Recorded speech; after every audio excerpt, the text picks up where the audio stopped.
बिस्मिल्लाहिर्रहमानिर्रहीम। अस्सलाम वालेकुम नाज़रीन, आपका मेज़बान अली हुसैन स्काई न्यूज़ के साथ एक बार फिर से हाज़िर हूँ। दो तीन अहम तरीन चीज़ें मैं आज आपके साथ शेयर करूँगा। एक, सबसे पहले मैं आपसे बात करूँगा कि जो जड़ावाला में फैसलाबाद के डिवीज़न जड़ावाला में जो एक वाक़या, अफसोसनाक वाक़या पेश आया है, वो बड़ा काबिल मज़म्मत है। उसके ऊपर थोड़ी सी मैं बात करूंगा। दूसरा, इलेक्शन नहीं हो रहे 90 दिन के अंदर। आइन जो कहता है कि 90 दिन के अंदर अंदर इलेक्शन होने हैं, वो इलेक्शन नहीं हो रहे। और ये इलेक्शन कमीशन ने आज एलानिया जारी किया है, जिसमें उन्होंने वाज़ेह डिटेल में बताया वो क्यों नहीं हो रहे, क्या आगे वजूहात हैं, किस वजह से वो डिले करना चाहते हैं। ये पूरा पाकिस्तान जानता है वैसे तो, लेकिन जो उन्होंने बताई है वो भी आज आपके साथ शेयर करूंगा। और इसके अलावा निगरान जो हैं वो हलफ उठा चुके हैं, किसके हिस्से में कौन सी वजारत आई है और कौन कौन लोग कहां कहां पर फील्डिंग लगाई गई है, ये सारी बात करेंगे। सबसे पहले मैं बात करूंगा कि निगरान काबीना ने हलफ उठा ली है और कौन कौन किस किस जगह पर फिट किए गए, कौन कौन किस किस के नुमाइंदे हैं और किस किस को हुकूमत की तरफ से, जो ये मरासला हुकूमत थी, उनकी जानब से नॉमिनेट किया गया। ये मैं ज़रा आपके सामने रखता हूँ नाम, वो आप ज़रा खुद देख लें। डॉक्टर शमशाद को बना दिया गया जी वज़ीर ख़जाना। ये मेरे ख्याल में क्या कहते हैं, गवर्नर स्टेट बैंक भी रहे हैं। इसके अलावा जलील अब्बास जिलानी साहब को वज़ीर ख़ारजा बना दिया गया। ये जलील अब्बास जिलानी साहब का नाम जो है, ये पीपल पार्टी की जानब से जरदारी साहब ने वज़ीर आज़म के लिए दिया था। क्या कहते हैं, शहबाज शरीफ साहब को और नवाज शरीफ साहब को इसके ऊपर मुतमिन करने की कोशिश की गई थी कि जलील अब्बास जिलानी साहब को interim prime minister of Pakistan बनाया जाए। लेकिन आपको पता है कि पर्ची कहीं और से आई और उसमें नाम निकला अनवारुल हक काकड़ साहब का, और नीचे लिखा हुआ था कि अब इसके ऊपर कोई बहस नहीं, खामोशी से समरी साइन करो और इस शख्स को वज़ीर आज़म बना दिया जाए।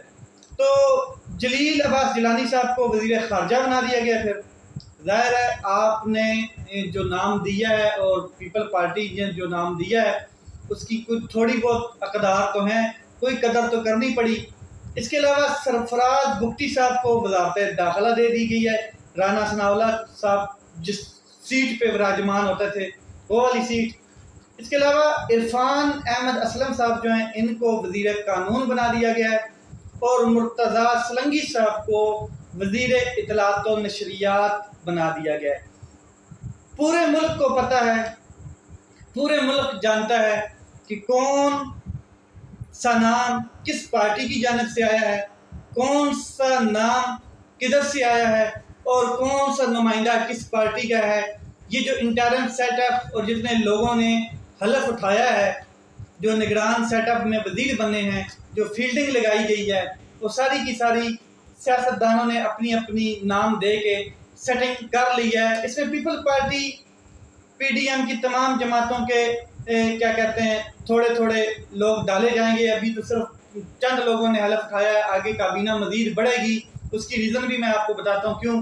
क्योंकि ये हुकूमत जो है ये 90 दिन के लिए नहीं आई है। ये सिर्फ ये आप जहन से ये चीज़ निकाल दें कि आइन कहता है 90 दिन के लिए हुकूमत इंटरिम सेटअप आता है, मगर आइन तो है ही नहीं, आइन तो अमलन ही नहीं नज़र आ रहा। तो फिर 90 दिन किसकी बाकी मूली हैं, वो तो आगे जाएंगे और ये हुकूमत जाएगी मार्च अप्रैल तक। तो इसलिए अपनी अपनी फील्डिंग सेट कर दी गई है।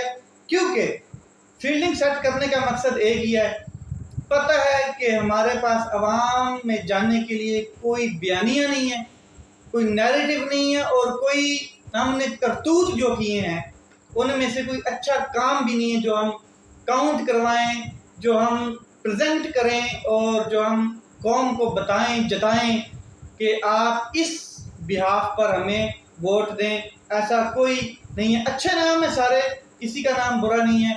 और जिस जिस की जानब से जो जो नाम आया है अल्लाह उनको नसीब करे ये सारे ओहदे, ये सारी वजारतें, और जो फील्डिंग लगाएगी ये बड़ी बेहतरीन है। इसमें पाकिस्तान तहरीक इंसाफ की जानिब से कोई नाम नहीं है, ये आपने सिर्फ गौर में देखना है, आपको अंदाज़ा हो जाएगा। आगे मज़ीद ये काबीना बढ़ेगी, और जैसे 84 रुकनी 82 रुकनी काबीना थी शहबाज शरीफ साहब की, धूड़ पुट के रख दी थी पूरे पाकिस्तान की, इसी तरह ये काबीना भी आगे बढ़ती जाएगी टाइम टू टाइम।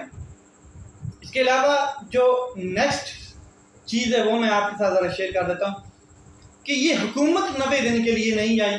कैसे कि जिस टाइम निगरान वज़ीर-ए-आज़म के जो आगे टीम है वो हलफ उठा रही थी, उस टाइम एक इजलास हो रहा था, और इजलास हो रहा था इलेक्शन कमीशन का, यानी कि इलेक्शन कमीशन ने अपना इजलास बुलाया हुआ था इलेक्शन के हवाले से, और जो नई हल्का बंदियाँ हैं उनके हवाले से, उनका शेड्यूल जारी करने के हवाले से, और उनकी हल्का बंदियों की जो टाइमिंग है और जो प्रोसेस है उसको आगे मज़ीद बढ़ाने के हवाले से, और ये तमाम सिनेरियो के हवाले से एक इजलास तलब किया हुआ था। उस टाइम वो इजलास हो रहा था।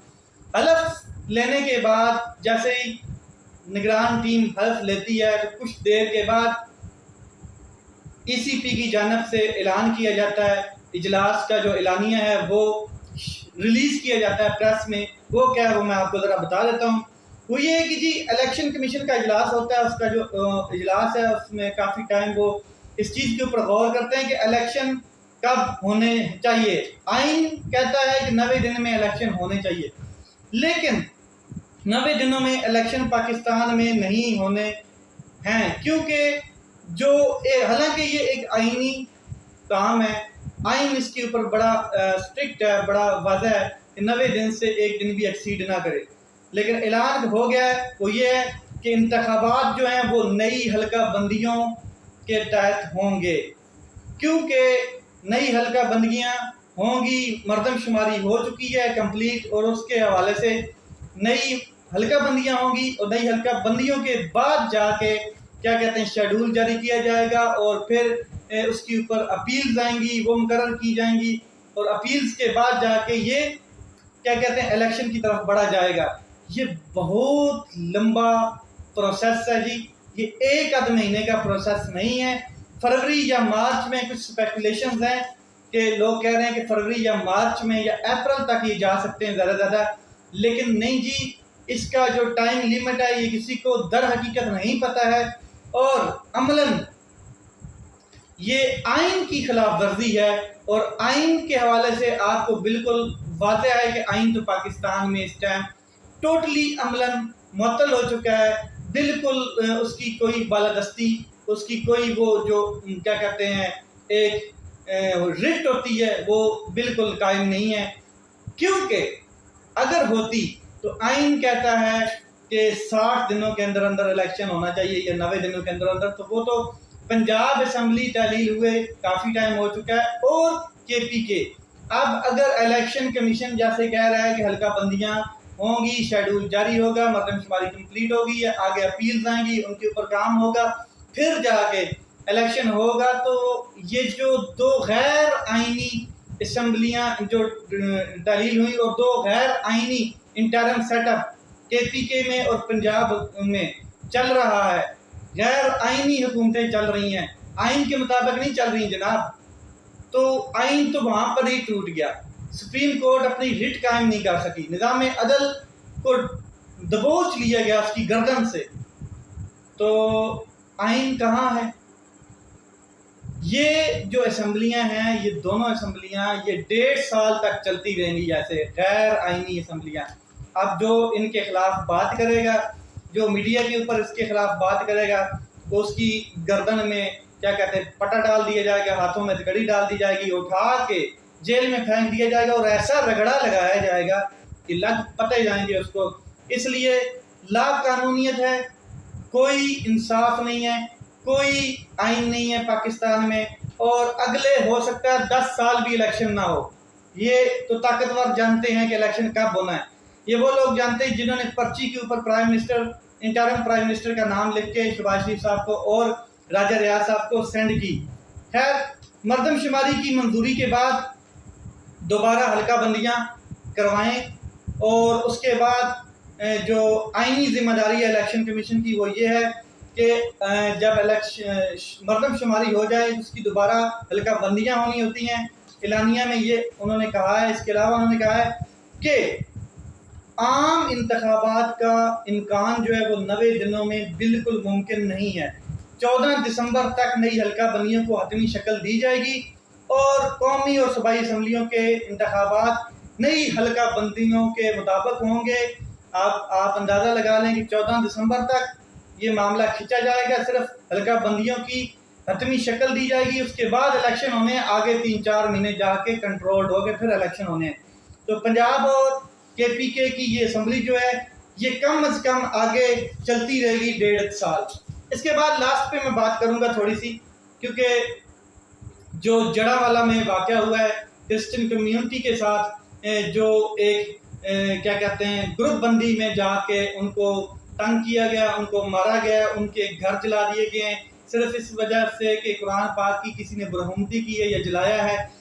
इस्लाम इसकी इजाज़त नहीं देती और ना ही इस्लाम इसकी इजाज़त देगा, क्योंकि इस्लाम बिल्कुल ये बात नहीं करता है कि आप किसी के मज़हब के ऊपर या किसी की इबादत गाहों को जला दो या किसी इंसान को क्या कहते हैं जलाओ या उसका माल और जान नुकसान पहुंचाओ।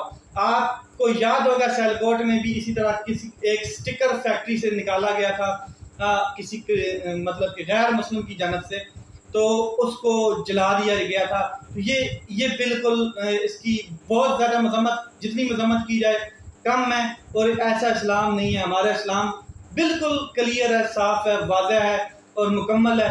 ये चीज़ें इस्लाम हमें नहीं सिखाता है। अल्लाह सबको हिदायत दे और इस तरह की जो हरकत करते हैं उनको भी अल्लाह हिदायत दे।